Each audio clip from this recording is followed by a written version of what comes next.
Okay, in this procedure we are going to demonstrate how to remove the axle from our 89 Subaru GL. First of all, we're going to start by removing the nut from the ball joint, undo the tie rod, and use a ball joint separator to loosen these items, which I've already done. Drop the tie rod out of the way, and I'll stick my bar in here to pull our axle away, our strut assembly away from the car. Now I've already gone and undone the roll pin from the axle, so when I push down on this, you'll be able to pull that away and pull the axle off of the transmission. Now I'm going to go on to removing the brake caliper by taking the bolt off the bottom, swinging the whole assembly up, and slide that off of the caliper bracket. Remove the brake pads, which I've already done, and then remove the caliper bracket itself by taking out the two 17mm nuts on the back side here. Alright, now we have our caliper away from knuckle here, hub assembly, and now I'm going to take off the axle nut and the cone washer, and then go ahead and slide off the rotor.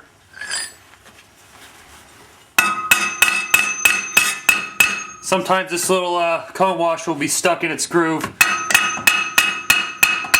a couple quick taps with the hammer, we'll usually free it up. Since we're taking our axle out anyway, we can go ahead and start it through. It's a good idea to protect the thread and use a block of wood of some sort. I like to thread the axle nut on backwards to give me a little more surface area to smack against. If your cone washer tends to be stubborn, you can knock it around with a chisel. This one looks kind of worn. I'm going to go ahead and replace it with a better one when I go back together. Alright, now a few love taps with the hammer has knocked our nut loose. And this, you can see it's got a little bit of an edge worn around it, where this thing is basically used up and is no good. It's not going to hold tension like it's supposed to. Now we can slide off a rotor, and here we are looking at our axle stub that we are going to be removing from the engine. Now since I'm taking this axle out and using a different one, I could go ahead and bang on the threads, and that's not going to matter since I'm not going to be reusing the axle anyway. Although the axle is rebuildable, so I may as well salvage what I can of it. Now I'm going to take my block of wood, go ahead and knock the axle through. Now there are two sets of bearings that this axle are going to be fighting against. I've got it popped partially through the first one. It'll take a little more persuasion to get her through the second one.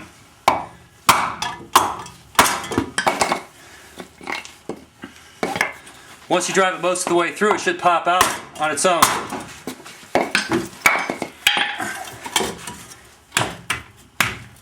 And now our bearing is released from the axle shaft, and the axle will now slide out.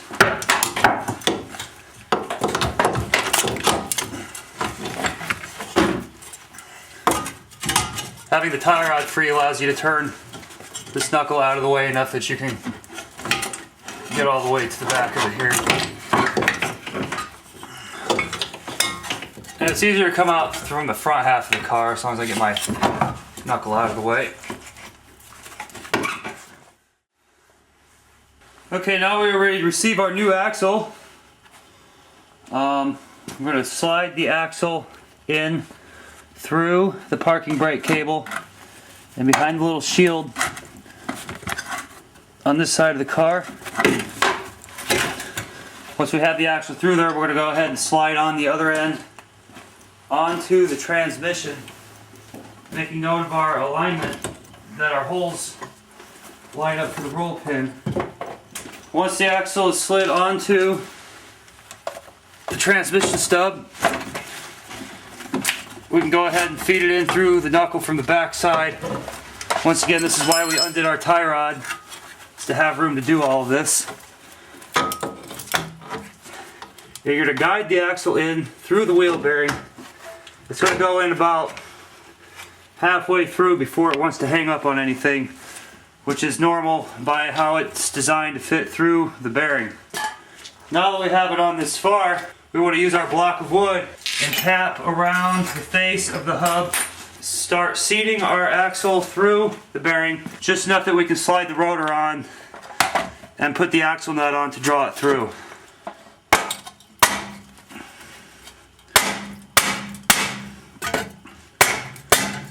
Not the world's most delicate procedure, but you can't be afraid to beat on your car a little bit.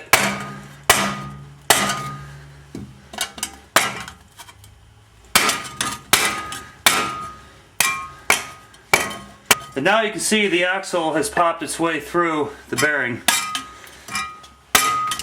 If this is working for you, you can continue to seat it on, but once we torque our axle nut down, that'll bring it on the rest of the way. Now we can go ahead and install our rotor. Slide this onto the stub. As you see there's just enough threads to thread the nut onto. Not quite enough for all of our washers yet. So what I'm going to do is I'm going to thread the nut on just enough to draw the axle through. And then once I draw the axle through, I'll take the nut off and place all the washers where they belong.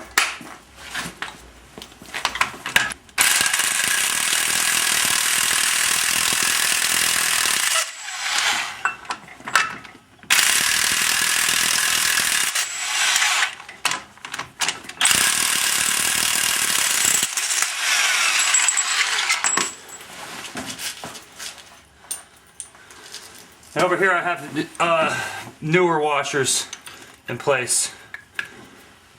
Once again, we want to make sure we got our cone washer. You know, it should have a nice clean edge. It shouldn't have a beveled edge. If it does have a beveled edge, it means it's worn out and needs to be replaced. Insert that, and then our flat washer, which you will see is actually concave on one side and convex on the other. We want the convex side out so that it acts like some spring tension against our axle nut. Now that we have our washers in place, we can go ahead and torque up our axle nut.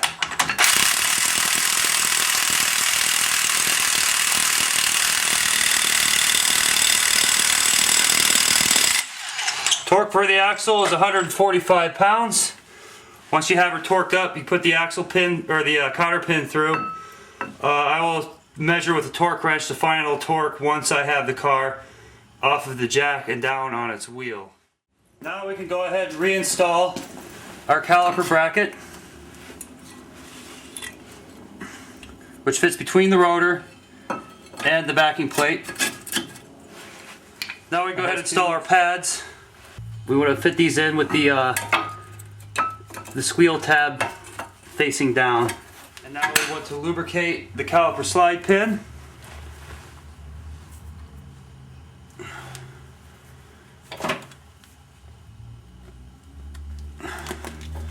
Slide the caliper into place. And once we have that in place, go ahead and lubricate the bottom slide pin bolt. Put a little grease on the thread and on the shaft a little bit and work that through the back. Alright, now you're looking at the ball joint from underneath.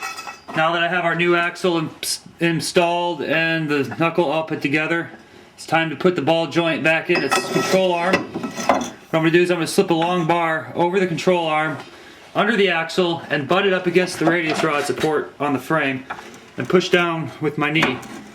And as I push down on there, I can line up the ball joint and slide it into place from there. We can go ahead and install the castle nut and insert the cotter pin once it's torqued up. Last but not least, we have the tie rod end. Connect that. Put on our 17mm nut, and now once this is tight, we can go ahead and install our tie. Sometimes when you try to tighten up the tie rod end, the whole shaft is going to spin, as you can see here. And if that's the case, you can place a jack under the tie rod end to hold it in place so you can get torque on your bolt there.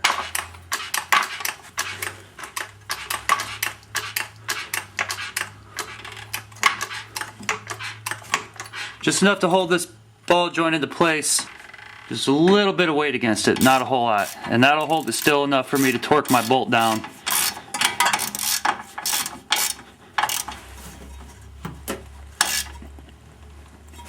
And there you have it.